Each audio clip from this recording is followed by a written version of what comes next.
What you are currently watching is a man juggling 6 plates, whilst also spinning a hoop on his leg, while at the same time skipping rope.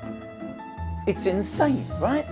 And it's just one of the countless feats of superhuman dexterity mastered by Enrico Rastelli, the greatest juggler who ever lived. And today, I'm going to tell you his story. Enrico Rastelli was born in the cold winter of 1896 to his Italian trapeze artist parents. They were working in the circus there, so his young life was spent watching people walk into a spotlight and become superhuman. It was only natural that he wanted to become one of them. At 13, he was drafted into his parents' trapeze act, but his heart wasn't in it.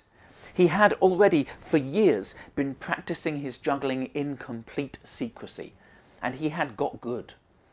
By the time his father discovered what he had been learning, Enrico was world class. Just a few years earlier, George Fielding had appeared at the World's Fair and had stunned international press by juggling 6 balls. Enrico Rastelli, still barely an adult, could already do 7. By 1915, he got his first solo spot in Circus Truzzi. Inspired by the Japanese juggler Takashima, he worked with a single ball and mouthstick and dressed in a silk kimono. A couple of years later, he fell in love and got married to a high-wire artist called Stella Henriette Price. But soon afterwards, the family were forced to flee back to their native Italy. The Russian Revolution spread through the country and through the arts. In 1918, in a circus in Moscow, a clown had dared to make fun of the Bolsheviks. Agents of the Cheka, the communist secret police, were in the audience. They stood up, took out their revolvers, and gunned down those that laughed. In Italy, he secured a feature spot in Circus Gatti, and with his wife Stella by his side in the ring, he stole the show night after night. It was while standing on Gatti's sawdust that Rastelli became a star. And what made him a star was as simple as it was difficult: practice. But to an almost superhuman extent. There can be no doubt that to Enrico Rastelli, juggling was everything. Art, passion, all-consuming obsession. On her husband's infamous training regimen, his wife Stella was quoted as saying, "He wants movement and training. No cafes, no social life, no travel. We spend all our days in the theatre. He practices and we watch. And we would not change it for the world." And she was not exaggerating. Rastelli would practice every day, of course. 6 hours at least, and usually closer to 12. He would take visitors, conducting his business affairs, taking interviews, chatting with friends, all while practicing, as if his mind could detach from his body and let it slowly, hour by hour, month by month, develop the muscle memory that was the backbone of his work. And that's all it took. The obvious and easy fact is that to be incredible at something, all you have to do is devote every single waking moment of your life to it. You have to make it the one thing, the only thing that you truly care about. Literally, it is simple enough that almost anyone could do it, and yet impossible enough that hardly anyone ever has. It certainly would seem that you have to be a special kind of person to be able to decide to have your life ruled by something so completely. Richard Wiseman, professor of the public understanding of psychology at Hertfordshire University, agrees. There is an argument, he says, that to really excel at something physical, you have, almost by definition, to be well outside the bell curve. You might have a form of OCD or Asperger's. Often, someone with this degree of single-minded compulsion might suffer in other areas, their social skills perhaps, but not so with Enrico. Everyone seems to agree that he was one hell of a fella.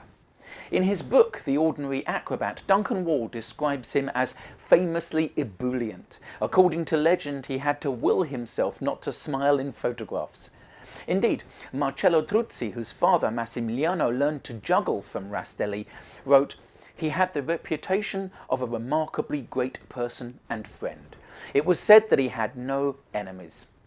There are photographs from around this period that seem to bear this out, snapshots of the great visionary juggler being, well, silly.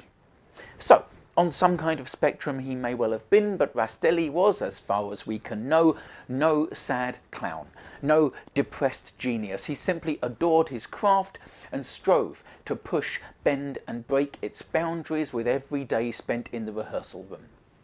And when the days in the rehearsal rooms became nights in front of an audience, the world saw what he had been working on, and the world duly picked its jaw up from the floor. He was, quite frankly, like nothing audiences had ever seen before. He started to work more in variety and vaudeville theatres rather than his native circus. The performing environments were more reliable, the tours more prestigious, and the money was better. In 1922 he was booked to play the London Hippodrome, and then the United States beckoned. Rastelli had a reputation good enough by now to secure year-long tours in 1923 and 1928, criss-crossing the nation to play the greatest vaudeville and variety houses the USA had to offer. And it was on one of these tours that the great American juggler Bobby May saw him perform. In 1928, Bobby had been performing for around 5 years as part of a comedy juggling double act, but this year he was planning to go solo. He would go on to become one of the most successful, stylish and influential jugglers America ever produced, but for now he was an audience member, excited to see the international star he had heard so much about. And Rastelli by this point was in his prime. So, when Bobby May went to the theatre that night, this is what he saw. Rastelli opened his act by juggling just 3 sticks, batons, specially made and equally weighted. He would throw them with dazzlingly fast multiple spins, his props a blur in his hands. Stella would throw him more sticks until he was juggling 6, low and fast. He juggled 2 sticks and 1 rubber ball, throwing the ball high into the air, and as it arcs above him, he springs into a perfect handstand, catching the ball on the sole of 1 foot. Bounding around the stage with his Takashima-influenced ball and mouth stick work now, and then he is given his plates. He juggles all 6 while at the same time spinning a hoop on his leg, bouncing a ball on his forehead, and skipping a rope spun around him by Stella and another assistant. He wanted to juggle more than 6 plates, but quickly discovered that it was virtually impossible to actually hold more than 6 correctly in your hands. He solved this problem by constructing special holsters for extra plates to be stored in that hung around his waist, so he could launch the initial 6 and then snatch 2 more from the holsters to increase the number to 8, an ingenious solution that allowed him to once again break new ground. His act contained small, elegant tricks, big crowd pleasers, and then tricks that would appeal perhaps more to another juggler than the public. But they all had that one clear thing in common: immense, unique difficulty. Duncan Wall sums it up. He says, even by modern standards, his feats were extreme. In the 1920s, they were borderline supernatural. British juggler Sean Gandini says of Rastelli, "I feel he was almost pure juggling, that idea of practicing endless hours per day." But he adds, it was very much catch and throw juggling. And in that statement lies the key to understanding the good and the bad of Rastelli's legacy. Enrico Rastelli achieved greatness, undeniably, as we have seen, through his incredible work ethic, but there was something else he did that helped. He deliberately narrowed the definition of what a juggler was. His act was seemingly a conscious reaction to the style of jugglers that populated the variety halls before he arrived. Back in the heyday of the art form, jugglers used character and theatrical context to frame their work. A well-dressed, handsome dandy would show off his dexterity with hats and canes and champagne bottles, perhaps. A performer dressed as a chef on a stage set depicting a kitchen would perform feats of manipulation with plates, pots, pans, and even food. The link between the objects chosen for their tricks and the character on stage was as important as it would be for, say, someone singing a cowboy song to be wearing a 10-gallon hat. But Rastelli changed all that. He used props specially made for juggling, custom designed to his exact specifications. And he almost always used just 3 types of prop, 3 shapes that would go on to become the template for all of modern juggling: batons, plates and balls, or, as jugglers know them today, clubs, rings and balls. By limiting the props that he used, and by using only props with the perfect size and weight, he surmised he would be able to achieve levels of expertise that had so far been unattained. He was, of course, correct. He veered the art of juggling away from theatre and toward a more simplistic display of athletic achievement. Pre-Rastelli, jugglers could be cool, funny, strong, silly, ridiculous, or anything else. They performed in character, their act often more like a skit. But after Rastelli's version of the art had all but conquered the world, the trend was set. Creativity in the realm of dexterous theatrics was sidelined, replaced by that one question that all jugglers are still, even today, forced to answer: how many can you do? As Duncan Wall writes, before Rastelli, a juggler was a creative manipulator of objects. Afterwards, they were a person who could throw a lot of things into the air and catch them. Thanks to Rastelli and the armies of people he inspired, juggling was regressed from an analogue creative sandpit to a digital, a competition, a high score. The 3 props Rastelli chose have become the tentpoles of the modern juggling world, mass-produced in their thousands and helping to create hundreds and hundreds of jugglers who only know the art form as Rastelli's version of it. Balls, rings, clubs. How many? Rarely has one artist's vision so totally dominated the art form from which it came. It's absurd to consider this kind of paradigm shift in almost any other branch of the arts. You're a dancer? How many pirouettes can you do? You're a painter? How big is your canvas? But in juggling, that is precisely the legacy that Rastelli unknowingly gave the world. Yet despite all that, despite my reservations about his influence on those that followed him, despite the fact that I, as a professional juggler myself, prefer the work of people like Rob Murray, Bobby May, W.C. Fields, Francis Brunn, Natalie Unterlin, Chris Cremo, despite all of this, he was still, as much as anyone can be, the greatest. Still the most important.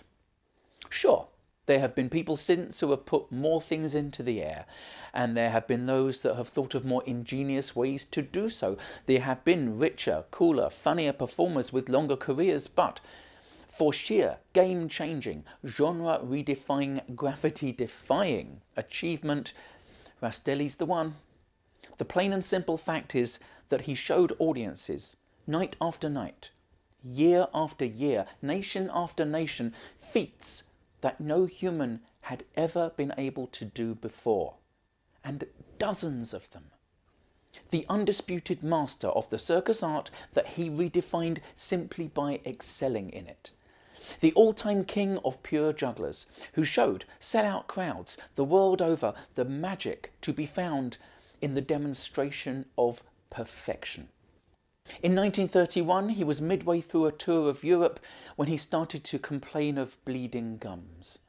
Several sources claim that he actually cut his mouth on his mouthstick and infection set in, although this might well be a little dash of dramatic fiction, lending some flavour to a more mundane truth.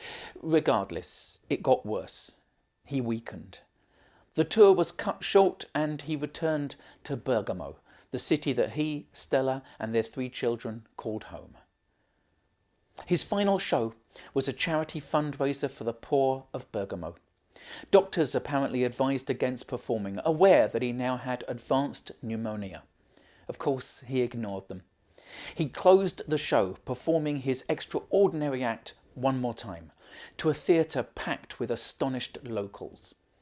His last reserve of energy depleted, his condition quickly worsened, and on December the 13th he died. He was just 34. Vanity Fair magazine, on hearing of his death, published a full-page obituary saying, "One of the most sensational attractions in the international world of vaudeville was the juggler Enrico Rastelli. In his 20 years' devotion to his craft, this son of Italy elevated it, for probably the first time, to what was, unmistakably, an art." Go to Bergamo now, seek out Rastelli's tomb, and you will find a life-size statue of the great man, looking noble and full of life and spinning a ball on the tip of his forefinger. The inscription reads, "Unsurpassed master of the laws of equilibrium, acclaimed in every country in the world, unequalled and conquered only in death." Thanks for watching, I hope you enjoyed that. Just before you go, since the late 1980s I've made my living as a live performer, but obviously in the last couple of years that has changed. COVID-19 meant that virtually all of my tours, shows and other live projects for 2 years and counting got cancelled. My earnings last year were 2% of what they were in the year before the pandemic, so as you can imagine, my career and life has been made a little more difficult. Now, I've worked hard to keep creative. I write, I started a podcast, and I make things for this YouTube channel, but none of these things really keep the lights on. So, all I ask is that if you enjoy any of the things that I make, or if you might have bought a ticket to one of my shows, then maybe consider supporting me on Patreon. And if you're unable to afford that, and trust me, I understand, then subscribing to my YouTube channel, my podcast, following me on Twitter and Instagram, and sharing the things I make on your social media platforms of choice costs nothing, helps me reach more people, and is greatly appreciated. Thanks again. I'll see you next time.